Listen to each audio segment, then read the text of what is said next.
Makita mo ang kalampusan sa uban, bugat ang kasing-kasing, dili mo pasagad.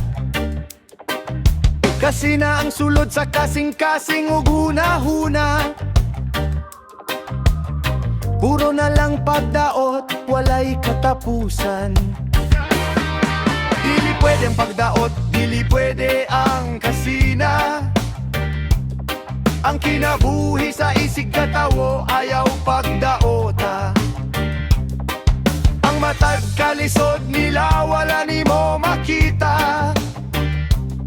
Sa wala pa nila maabot ang ilang damgo. Ayaw kasina, ayaw pagdaot, ang imong kaugalingong kinabuhi pag-ayo.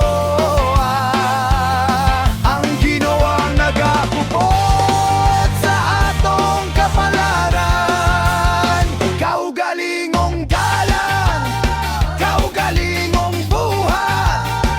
Go, go, go, go, go, go, go. Sa kaugalingong kubat, ang tinuod nga kalampusan. Sa kakugiyok pailog.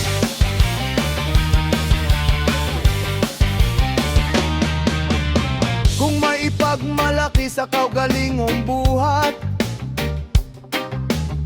dili sa pagpaubos sa isig katawo.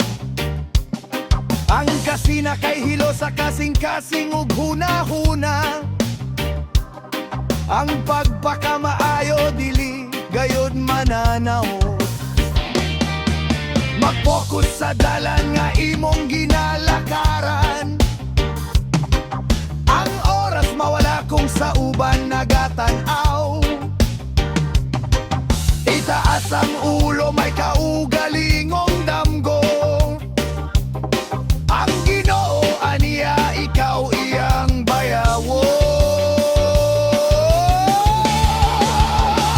Ayaw kasina, ayaw pagdaot, ang imong kaugalingong kinabuhi pag-ayo.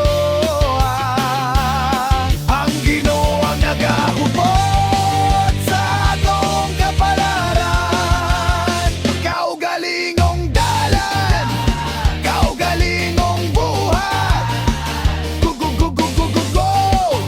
Sa kaugalingong gubat, ang tinuod nga kalampusan. Sa kakugiyok pailog.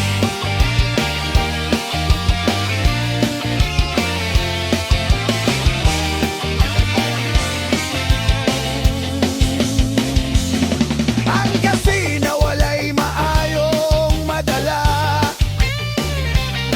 ayaw pugsa sa pag-asenso sa uban.